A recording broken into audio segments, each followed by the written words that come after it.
Like, a ton of her family's coming over that I like don't to tell him how much I can't stand him. Have you ever had an idea for a film or a project and you thought to yourself, man, I'd love to make that, but I need this piece of gear first before I can make it? I'm ashamed to admit it, but that's sometimes the mindset that I have. I put off making things because I feel like if I don't have a certain piece of gear, I feel like it's not going to be as good.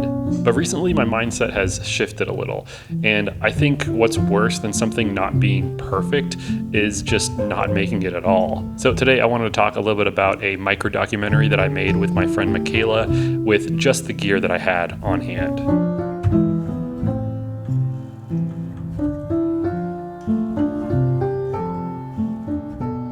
First, let's talk pre-production. So pre-production on this shoot was actually pretty simple, but also very necessary to make sure that the whole shoot went smoothly. The location that I chose was actually just my living room. One, because it's free, and two, it has really good natural light. So I was going to be acting as DP, obviously, and my friend Michaela was the subject. She's a henna artist, and my wife Sarah actually stood in as the person who she was doing henna on.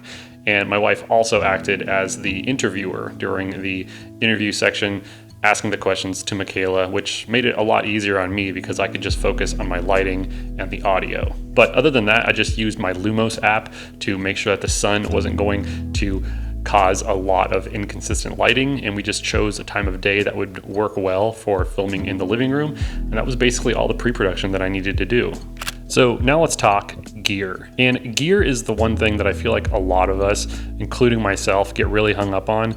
You envision a project being used with a certain piece of gear, and then you don't even want to try to do that project unless you have that piece of gear.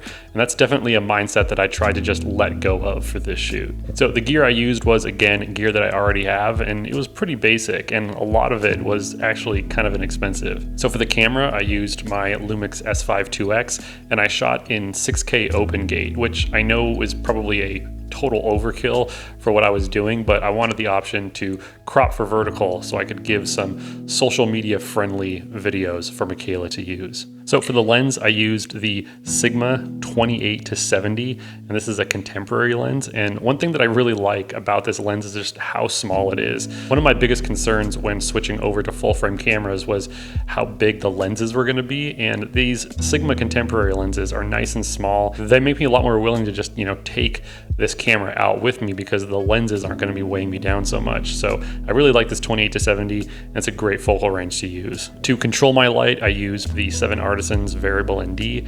I've really been liking this Variable ND. It doesn't give too much of a color cast. There's very little cross polarization X patterns, and it's very slim too. This is a 77mm, and it doesn't it's not bigger than the actual thread size, which I like. So I would like to thank the sponsor of today's video, which is Film Convert. Film Convert is a color grading and film emulation plugin that I've been using for years. It works on all the major nonlinear editing systems, and the cool thing is that the film emulations are actually tailored to whatever camera that you're using, and they have support for all of the big camera brands. Film Convert also recently released Halation, which allows you to bloom the highlights right inside of the Film Convert Nitrate plugin, but I'll talk about that a little bit later. So if you want to get the best and easiest to use film emulation software, be sure to click the link in the description below and use the code NigelBarrows at checkout for an extra 10% off. Big thanks to Film Convert for sponsoring this video. So I shot mostly handheld with just a top handle, and I used the OC Lilmon 5 to monitor my image.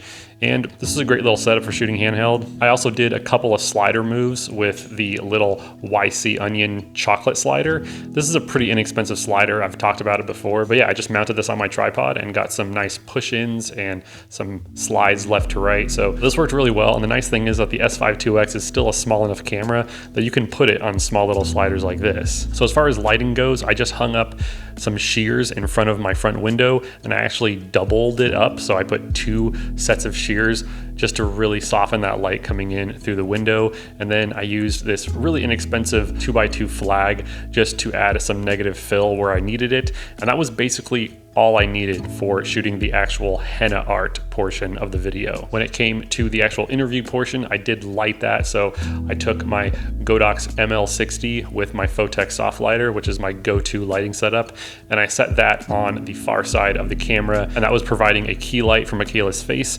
And then I took that 2x2 flag and put it on the shadow side just to add a little bit more negative fill, just to create some shadow and some depth. And then for audio, I just kept it really simple, and I used my Godox VDS M2 shotgun microphone.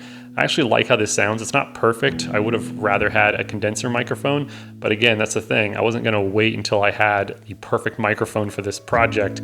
I just used what I had. So for grading this project, I again wanted to keep everything super simple and streamlined. So I did a little bit of color grading, and then I added Film Convert to just kind of finish everything off. The really nice thing is that Film Convert Nitrate has had some updates recently, and just the whole interface is just really easy to get around. Even when it comes to downloading new camera profiles, it just makes it so much easier because you can do it right inside the plugin. But something new that Film Convert just announced is halation, which is exactly what it sounds like. It's a new feature inside of Film Convert Nitrate that you can actually add halation to your video, so you can actually bloom your highlights and really fine tune it. So gone are the days where you have to use a black pro mist on your lens. You can bloom your highlights and get some really nice halation with the new halation update from Film Convert Nitrate. The thing that I've really been liking about halation is that it gives a really nice roll off to the highlights and just softens all of the highlights too, which I don't know, it just looks so good. Here it is before halation, and here it is after. You can just see right on her skin that it just blooms the highlights and just gives a really nice soft roll off. So that's awesome. If you haven't tried Film Convert Nitrate yet, I would highly recommend going and checking it out. This feature alone, I think, is worth the purchase. And again, you can get a discount using my code. So go check out the link in the description. So after I found a song that I liked and put the whole thing together, this is how the final piece turned out.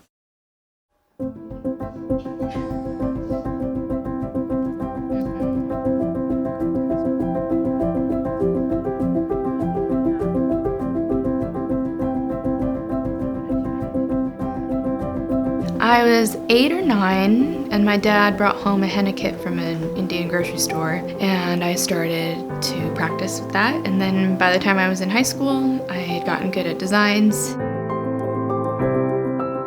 Henna it comes from the leaves of a plant. The leaves are dried and turned into a powder, and then I mix that with a couple of things, lemon juice, essential oils, and black tea.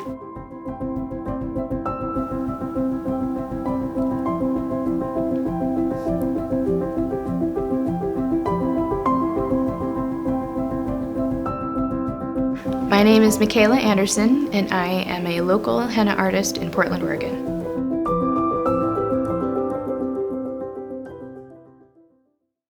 So I'd love to know what you thought about that. Let me know in the comment section below. Big thanks again to Film Convert for sponsoring this video. I would highly recommend, again, to go check out Film Convert with a new halation update. One thing I did forget to mention though is that you should actually be sure to never